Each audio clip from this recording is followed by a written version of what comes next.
Road side Ambanis நேயர்கள் அனைவருக்கும் வணக்கத்தை தெரிவிச்சுக்கிறேன். இன்றைக்கி நம்ம ஒரு ஆபாச எழுத்தாளர் நக்கீரன் கோபால் அவரை பற்றி தான் பேச போகிறோம்.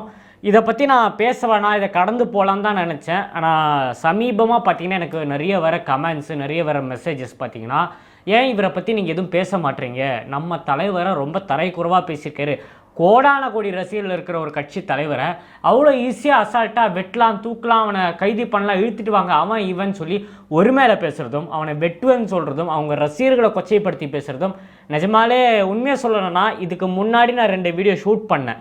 ஸோ அது 2மே டெலீட் பண்ணிட்டேன். காரணம் என்னென்னா, கோவத்தில் வாயிலேருந்து சில வார்த்தைகள் வந்துச்சு.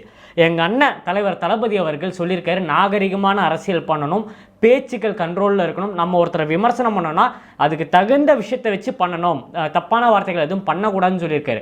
இதுவாக முன்னாடி நாங்கள் ரசிகர் மன்றத்தில் இருக்கும்போதும் மக்கள் இயக்கத்தில் இருக்கும்போது இந்த மாதிரி ஒரு விஷயம் நடந்திருக்குன்னா நக்கீரன் கோபாலோட நிலைமையே இப்போ வேறு மாதிரி இருந்திருக்கும். இது மிரட்டலோ உருட்டலோ இல்லை இது வார்னிங்கோலாம் கிடையாதுங்க. எங்கள் அண்ணனை ஒருத்தர் திட்டினா நமக்கு எப்படி கோவம் வரும், எங்கள் வீட்டில் இருக்கிற எங்கள் அம்மா அப்பாவை திட்டினா எந்த அளவுக்கு எனக்கு கோவம் வருமோ, இது நிறைய வீடியோவில் நான் சொல்லியிருக்கேன். அதே மாதிரி தான் எங்கள் அண்ணனை பற்றி பேசினாலும் எனக்கு கோவம் வரும். ஸோ இதை கடந்து போயிடலான்னு பார்த்தேன். ஸோ நிறைய பேர் கமெண்ட் பண்ணனால அந்த வீடியோ பார்த்தேன்.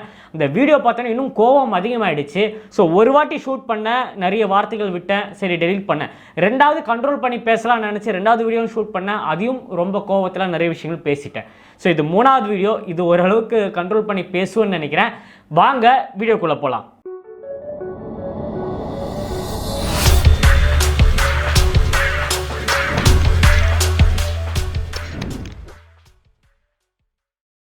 தமிழக அரசுக்கு, அதாவது நம்ம முதலமைச்சருக்கு ஏதாவது ஒரு ஆபத்துனா உடனே நக்கீரன் கோபால் அவர்கள் விரைந்து வந்துடுவார். ஸோ அந்த கேஸ் என்னன்னு ஸ்டடி பண்ணிட்டு அவருக்கு ஆதரவாக நிறைய விஷயங்கள் பேசுவார். இது இப்போ இல்லைங்க, ரொம்ப வருஷமாக நடந்துட்டுருக்கு. வீரப்பனோட காலத்துலேருந்து பார்த்தீங்கன்னா ரஞ்சிதா, நித்யானந்தா காலம், ஸோ இப்போ பார்த்தீங்கன்னா கரூர் இஷ்யூ, இதெல்லாம் பார்த்தீங்கன்னா எக்ஸ்க்ளூசிவாக எடுத்து டெலிகாஸ்ட் பண்ணுறாரு. அதாவது கிட்டத்தட்ட 4-4.5 வருஷம் ஆயிடுச்சு நக்கீரன் கோபாலோ பேசி நான் பார்த்து. அதாவது ஒரு சென்சிட்டிவ் கண்டென்ட் எடுத்து பேசியிருக்காரா, இல்லை தமிழ்நாட்டில் நடக்கிற ஏதாவது இஷ்யூஸ் எடுத்து பேசியிருக்காரான்னு கேட்டிங்கன்னா நம்ம தேடி பார்த்தா கூட கிடைக்காது, எதுவுமே வாயை திறந்திருக்க மாட்டார். ஆனால் இந்த விஷயம் ஏன் எக்ஸ்க்ளூசிவாக நின்று அவர் பேசுகிறாரு, கிட்டத்தட்ட 4-5 வீடியோஸ் போட்டிருக்காரு அவரோட சேனலில். அது காரணம் என்ன?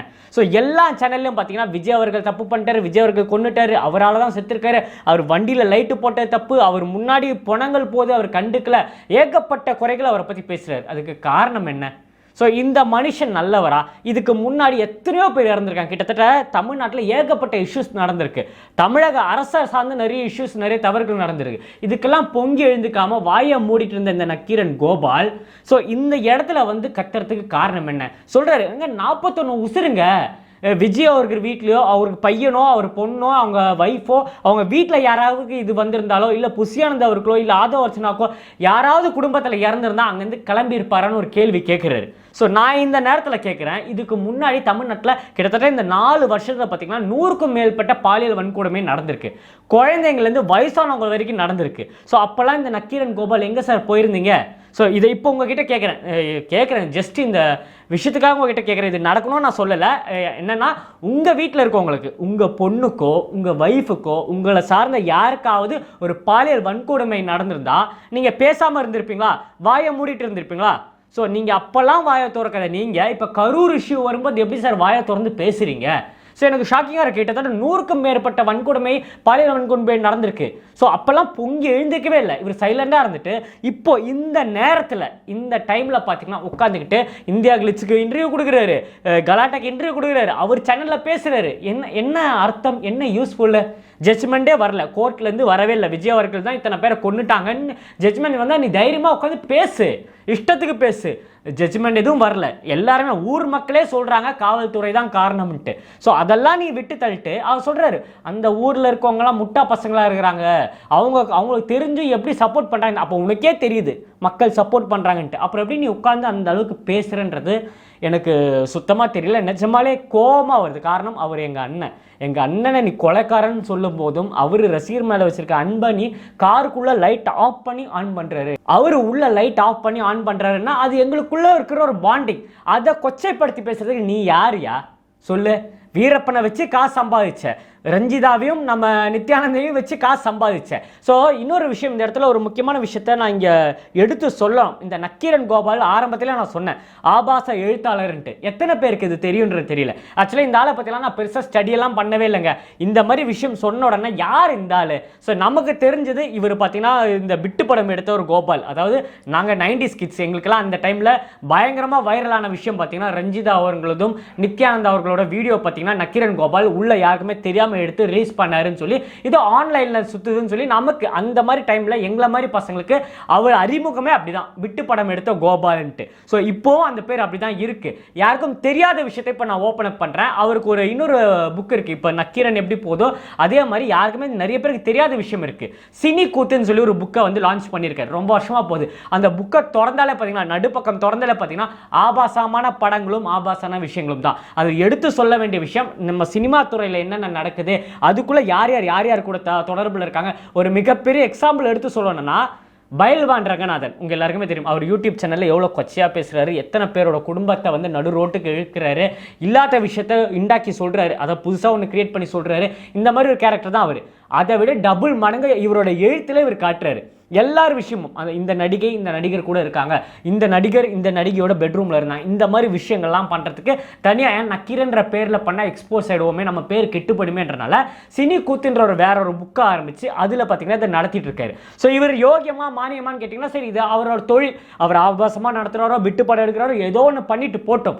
ஸோ அவர் வந்து பேசுறாருல 41 உயிருங்க அவர் போச்சுங்க, அவனை விலங்க போட்டு சட்டை இழுத்து கூட்டு போவானா, இதுல எனக்கு முதலமைச்சர் மேல கோவம் அப்படின்றாரு. யோ, அப்படி இழுத்துட்டு போறதா முதல்ல உன்னதான் இழுத்துட்டு போனோம்.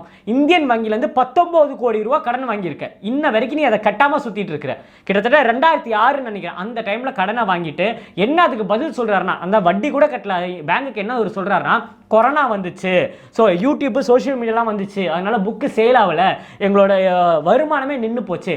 19 கோடி கடனை வாங்கின ஒரு ஆளு இப்போ உட்காந்து ஜாலியாக பேசிட்டு இருக்கான். யோசிச்சு பாருங்க, உங்களாலே என்னாலே இது பண்ண முடியுமா? ஒரு அரசாங்கம் சப்போர்ட் இல்லாமல் இதை பண்ண முடியுமா? யோசிச்சு பாருங்க. ஒரு சாதாரணமாக நீங்கள் ஒரு 50,000 வச்சுக்கோங்க, நீங்களோ நானோ இல்லை ஒரு சாதாரண ஒரு விவசாயி ஒரு 50,000 கடன் வாங்கினா இந்த பேங்க் சும்மா விடுமா? நம்மளை தொல்லை பண்ண நம்ம எத்தனை விவசாயிகள் செத்துருக்காங்க கடனை வாங்கி கட்ட முடியாமல். ஸோ இவன் 19 கோடி வாங்கிட்டு அசால்ட்டாக உட்காந்து மீடியா முன்னாடி பேசிட்டு இருக்கான். ஸோ இது ஒரு புறம் இருந்தால் பார்த்தீங்கன்னா, இன்னொரு சைடு பார்த்தீங்கன்னா ஒரு படம் ப்ரொடியூஸ் பண்ணியிருக்கான். ஸோ அவ பேரில் பண்ணால் வெளியே தெரிஞ்சிடும்ன்றனால அவனுக்கு ஒரு பொண்ணு இருக்கா, எத்தனை பேருக்கு தெரியுன்ற தெரியல. ஜி5ல வீரப்பனோட ஸ்டோரி ரிலீஸ் ஆயிருந்தா நீங்கள் பார்த்துருப்பீங்க. அதோட ப்ரொடியூசர் யாருன்னு தெரியுமா? ஸோ இவரோட பொண்ணு தான், நக்கீரன் கோபாலோட பொண்ணு பிரபாவதின்னு நினைக்கிறேன் அவங்களோட பேர். அவங்க தான் அதோட ப்ரொடியூசர். இவர் பேர் வச்சா வெளியே ஃபோக்கஸ் ஆகிடும்ன்றனால அவரோட பொண்ணு பேரில், அதாவது பினாமின்னு கூட சொல்லலாம், அவங்க பேரில் இந்த படத்தை பண்ணியிருக்காரு. அதாவது 19 கோடி இந்த கடனை வாங்கின அப்புறம் இதை பண்ணியிருக்காரு. ஸோ எந்த அளவுக்கு இவன் யோகியம் நீங்கள் பாருங்கள். ஸோ நிறைய விஷயங்கள் இருக்குது இவரை பற்றி. நம்ம உள்ள ரிசர்ச் பண்ண பார்த்தீங்கன்னா பழைய காலத்தில் வீரப்பனை வச்சு பல இடத்துல சம்பாதிச்சிருக்கிறாரு, பல கோடிகள் இருக்குது. ஸோ இப்போ இன்னொரு விஷயம், ஒரு முக்கியமான விஷயத்தை நான் சொல்கிறேன் நக்கீரன் கோபால் அவர்களுக்கு. நீங்கள் எங்களை தொட்டு எங்களை நோண்டி தேவையில்லாத விஷயத்தில் எங்களை இன்வால்வ் பண்ணிங்கன்னா எங்கள் கூட இருக்கிற விர்ச்சுவல் வாரிஸை பற்றி உங்களுக்கு நல்லா தெரியும்னு நினைக்கிறேன். ஸோ அன்பில் மகேஷ் அவர்கள் ஹாஸ்பிட்டலில் உட்காந்து கையை கட்டி அழுகுற ஒரு விஷுவல் பார்த்துருப்பீங்க. அவர் நடித்தது யாருக்குமே தெரியாது. அன்பில் மகேஷ் படத்தில் நடித்தது யாருக்குமே தெரியாது. ஸோ அந்த வீடியோவை எடுத்துகிட்டு வந்து போட்டவங்க நம்ம பசங்க விர்ச்சுவல் வாரியர்ஸ், கேள்விப்பட்டிருப்பேன்னு நினைக்கிறேன். நீ திரும்ப இதே மாதிரி பண்ணனா நீ பண்ண ஒவ்வொரு விஷயமும் ஹிஸ்ட்ரி, உன்னோட வரலாறு, நீ சின்ன வயசில் எத்தனை அயோக்கியத்தனம் பண்ணன்றதை எல்லாத்தையும் எடுத்துகிட்டு வந்து நம்ம பசங்க வெளியே சமூக வலைத்தளங்களில் போட்டுருவாங்க. அது உனக்கு தான் ஆபத்து. நாங்கள் சும்மா இருக்கிறோம். இந்த மாதிரி இஷ்யூஸ் நடந்துச்சு, எங்களுக்கு வருத்தமாக தான் இருக்குது, கஷ்டமாக தான் இருக்குது. விஜய் நான் ஃபோன் பண்ணி அவங்க கிட்டலாம் பேசினாரு, கூடிய விரைவில் அவங்கள நேரில் சந்திக்கிறேன்னு கூட சொல்லியிருக்காரு. அது எங்களோட பொறுப்பு, நாங்கள் பார்த்துக்குறோம். நீ நடுவில் உட்காந்துக்கிட்டு நாங்கள் தான் கொன்னோம், விஜய் தான் கொலையாளின்னு சொல்லி யாருக்கு ப்ரூவ் பண்ண பார்க்குற? முதல்ல நீ யோகியமா? 19 கோடின்றது யார் பணம்? மக்கள் பணத்தை எடுத்து நீ செலவு பண்ணியிருக்க. செலவு பண்ணிட்டு கையை விரிச்சிட்ட. கொரோனா வந்துச்சு, புக்கு சேல் ஆகலன்னா அப்புறம் வாய் கூசாம எல்லா மீடியாலையும் சொல்றான். விஜய் அவர்கள் பார்த்தீங்கன்னா ஜனநாயக படத்துக்காக ஷூட்டிங் ரெடி பண்றாரு. அந்த அவ்வளோ கூட்டத்தை வச்சு அது டே எஃபெக்ட் நைட் எஃபெக்ட் எல்லாம் பார்த்து அவங்கள ரசிகர்களை வச்சு படத்தை ஷூட் பண்றாரு. ஏண்டா முட்டா பையில எங்களுக்கு அது அவசியமாக சொல்லு. விஜய் அவர்கள்ன்றது எவ்வளோ பெரிய ஸ்டாரு. ஸோ அவருக்கு அந்த க்ரௌடு அந்த மாதிரி ஷூட் வேணும்னா அந்த படத்தில் அவ்வளோ பெரிய ப்ரொடக்ஷன், கேவிஎன் ப்ரொடக்ஷன்ஸ் கேள்விப்பட்டிருப்பேன். இப்போ நிறைய படங்கள் பண்ணிட்டு இருக்காங்க. அவங்க நினச்சா அந்த கூட்டத்தை ஒரு செட்டு போட்டு அவங்களால பண்ண முடியாதானே? ஒரு இவிபி செட்டு மாதிரி பூந்தமல்லியில் அவங்க எல்லாரையும் வர வச்சு க்ரௌடை வச்சு பண்ண முடியாதானே? எந்திரன் அந்த மாதிரி தானே எடுத்தாங்க, 2.0 அந்த மாதிரி தானே எடுத்தாங்க. ஏன் எவ்வளோ நேரம் அவன் எடுக்கிறதுக்கு? வேலாயுதம் படம் பார்த்தீங்கன்னா கேரளாவில் ஒரு ஸ்டேடியமில் நடத்தினாங்க. ஓப்பனாக அந்த டைரக்டர் அந்த ப்ரொடியூசர் அனௌன்ஸ் பண்ணாங்க, இந்த மாதிரி நாங்கள் ஷூட் பண்ண போகிறோம், யாருன்னா விருப்பம் இருந்தால், நடிக்க விருப்பம் இருந்தால், ஃபேன்ஸ் யாராவது பார்க்கணும்னு ஆசைப்பட்டீங்கன்னா ஸ்டேடியம் வாங்க, உங்களை வச்சு நாங்கள் ஷூட் பண்ணுறோம். ஓப்பனாக அனௌன்ஸ் பண்ண விஷயம் அது. அதே மாதிரி தலைவா ஷூட்டிங் அப்போ பார்த்தீங்கன்னா வெளியே அவ்வளோ மக்கள் அவரை பார்க்க வந்தாங்க. அந்த படம் டீம் அதை வந்து ஷூட் பண்ணி மேக்கிங் வீடியோவில் ரிலீஸ் பண்ணாங்க. இதெல்லாம் சாதாரணமான விஷயம். அப்படி ஜனநாயகத்தில் இந்த ஃபுட்டேஜ் வைக்கிறாங்கன்னா அது அவர் மேலே அன்பை வெளிக்காட்டுறதுக்கு மட்டும்தான் வைப்பாங்க. படத்துல எல்லாம் யூஸ் பண்ண மாட்டாங்க. அதில் அவர் ஒரு போலீஸ் கேரக்டர் பண்ணுறாங்க, எல்லாருக்குமே தெரியும். அப்படி ஜனநாயகம் படத்தில் இந்த விஷுவல்ஸ் எல்லாம் அவங்க யூஸ் பண்ணுறாங்கன்னா விஜய் அவர்கள் மேலே மக்கள் எவ்வளோ அன்பு வச்சிருக்காங்க காட்டுறதுக்கு மட்டும்தான் யூஸ் பண்ணுவாங்க. படத்தில் சீனெல்லாம் வர வாய்ப்புகளே கிடையாது. அவர் சொல்றாரு மேலே 63 ட்ரோன் கேமரா பறந்துச்சான். இவன் ஏதோ அந்த ட்ரோன் கேமராவோட ஓனர் மாதிரியும் இவங்கிட்ட இருந்து தமிழக வெற்றிகரம் வாடகை எடுத்த மாதிரியும் எப்படி வாய் கூசாம பேசுற? டேய் மீசக்காரா, கொஞ்சம் அறிவு இருக்கா? விஜய் அவர்கள் சுற்றுப்பயணம் வரும்போது எவ்வளோ மீடியா வந்துருக்கு? குறைஞ்சபட்சம் 35-40 மீடியா கிட்ட அங்கே வந்திருக்காங்க. வந்த மீடியா எல்லாருக்கையும் பார்த்தீங்கன்னா ட்ரோன் கேமரா இருக்கு. இப்போ நான் அந்த சுற்றுப்பயணத்துக்கு போறேன்னா என் சேனலுக்கு வேண்டி நான் ஒரு ட்ரோன் எடுத்து போய் ஷூட் பண்ணி வாங்கிப்பேன். ஸோ அதே மாதிரி அங்கே சேனல் மூலியமா, அதாவது தமிழக வெற்றி கழகம் சைட்லேருந்து பார்த்தீங்கன்னா ஒரு 2-3 ட்ரோன் வச்சிருப்பாங்க. ஸோ அது கேமரா டைம் எடுத்துகிட்டு போகிறது, அவரோட ஃபோட்டோஸ் நம்ம சைடு தேவையானது. ஸோ 63 ட்ரோன் கேமராவும் விஜய் அவர்களுக்கு தமிழக வெற்றி கழகத்துன்னு எப்படி சொல்கிற? உங்ககிட்ட என்ன ஆதாரம் இருக்கு? ஆதாரத்தை எடுத்து நீ வை.